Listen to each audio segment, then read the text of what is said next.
বন্ধুরা আসসালামু আলাইকুম। সেদিন রেল লাইনের পথ দিয়ে যখন হাঁটছিলাম তখন দেখি যে রাস্তার পাশে চিতই পিঠা বানাচ্ছে। তো ওটা দেখে আমার খুব খেতে ইচ্ছা করছিল এবং খেলাম।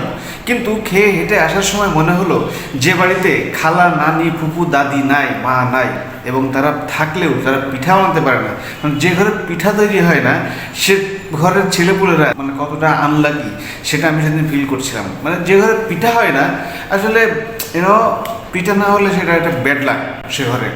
সো আজকে কিন্তু পিঠা হবে ঘরের মধ্যে। কি পিঠা হবে চলুন দেখে নেওয়া যাক।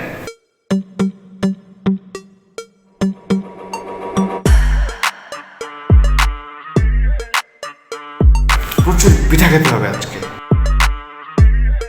শুধু খাবো না, কীভাবে বানায় সেটাও দেখাবো, যাতে আপনারাও নিজে ট্রাই করে বানাতে পারেন। বিকজ শীতকালে শুধুমাত্র বাইরে গিয়ে চিতই পিঠা খাওয়ার চেয়ে ঘরে একটু ট্রাই করে হলেও পিঠা বানিয়ে খেতে হবে। এবং আজকে যে পিঠা বানাবো একদম উল্টাপাল্টা মাথা নষ্ট পিঠা। বিকজ আমি নিজে বানাবো না, ফ্যামিলির মানুষজন বানাবো এবং আমি সেটা দেখবো। বাট আজকের রেসিপিটা যদি দেখেন তাহলে আপনার কাছে মনে হয় পিঠা বানানো একদম ডাল ভাতের মতো সোজা। যে কোনো মানুষের চেষ্টা করলে পিঠাটা বানাতে পারে। চলুন দেখে নেওয়া যায় কি পিঠা হচ্ছে। চুই পিঠা কয়, অনেকে অনেকে সেমাই পিঠা কয়। সেমাই পিঠা, আমরা এখন সেমাই পিঠার প্রসিডিউর দেখছি। এটা হচ্ছে চাউলের গুঁড়াটা।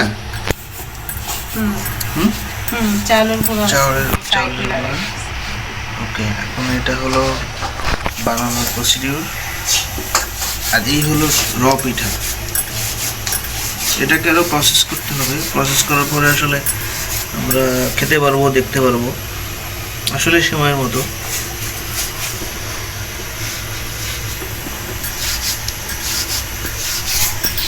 বানানোটা অনেক কঠিন আছে দেখে, কিন্তু মজার স্টাইল।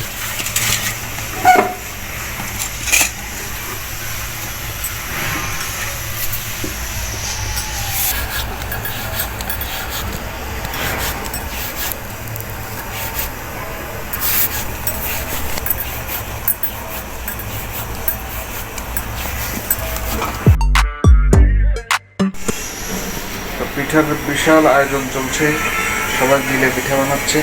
এই দৃশ্যটাই সবচেয়ে দারুণ দৃশ্য, যে সবাই একসাথে পিঠা বানাই।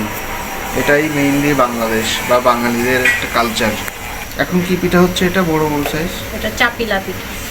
চাপিলা পিঠা। অবশ্য পিঠার এক এক এলাকায় এক এক রকম নাম থাকে।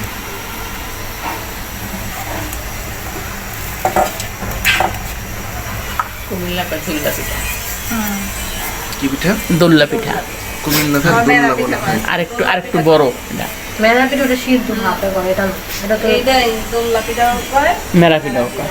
পিঠা রান্নার মধ্যে এটার মধ্যে পানি এবং গুড় দেওয়া হচ্ছে, খেজুরের গুড়। দুটোই কি এটার মধ্যে ছাড়া হবে? হ্যাঁ, এটা আমার মিসাইল পিঠা। মিসাইল পিঠা? আমি বলি মিসাইল পিঠা। মিসাইল পিঠা হচ্ছে একটা ডিম পিঠা হবে এখন। ডিম পিঠা? সেটা কখন হবে? এই যে এখন এটা ডিম পিঠা।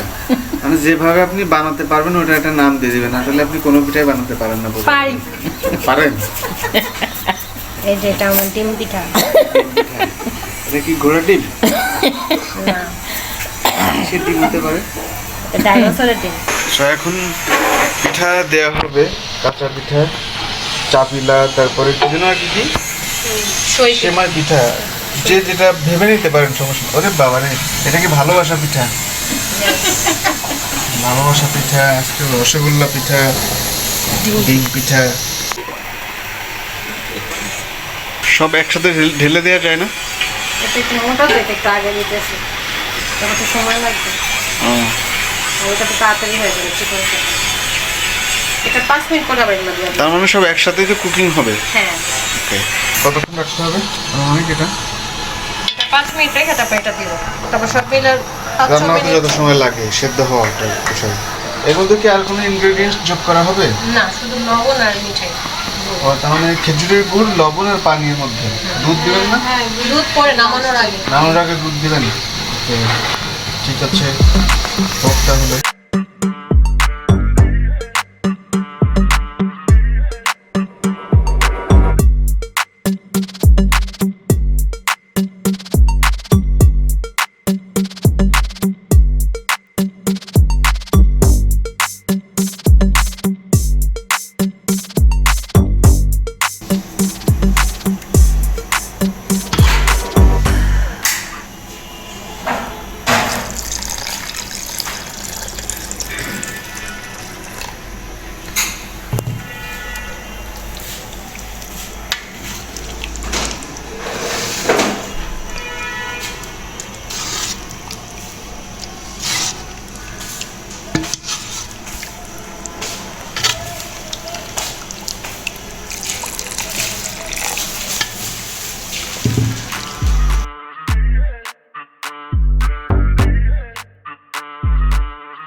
সাইজ গোল হতে হবে এটা কিন্তু কোথাও লেখা নাই। রুটি আপনি চ্যাপটা করবেন, আটা রুটি হয়ে যাবে। সেটা বাংলাদেশের ম্যাপের মতো হতে পারে, অন্যান্য কোনো দেশের ম্যাপের মতো হতে পারে, যেমন ইচ্ছা তেমন হতে পারে, চার হতে পারে। রুটি কিন্তু রুটি খেতে পারলেই হলো। সো পিঠার কিন্তু কোনো ডাইমেনশন দেওয়া নেই কোথাও কোনো বইয়ের মধ্যে। সো আপনি রেসিপিটা যদি ফলো করেন, পিঠার সাইজ যেমনই হোক, পিঠা পিঠাই। আপনি শুধু মানে মিঠাইয়ের মধ্যে গুড় এবং দুধ এগুলো যা যা আছে রসের মধ্যে চুবিয়ে দেবেন, দেখবেন যে খাওয়ার সময় একটা পিঠা হয়ে গেছে। সো আপনি যদি রেসিপিটা ট্রাই করেন, আপনি নিশ্চিতভাবে ঘরের মধ্যে পিঠা বানাতে পারবেন। বাট ট্রাই করার পরে অবশ্যই কমেন্টে জানাবেন যে আপনার পিঠাটা কেমন হলো এবং টেস্টটা কেমন হয়েছে। মানে রেসিপিটা ব্যবহার করে আসলে আপনি আদৌ করে পিঠা বানাতে পারছেন কিনা, খেতে পারছেন কিনা, এটা আমাদেরকে জানাবেন। নেক্সট এপিসোডে দেখা হবে শুক্রবারের রেসিপিতে। ততক্ষণ পর্যন্ত আল্লাহ হাফেজ, আসসালামু আলাইকুম।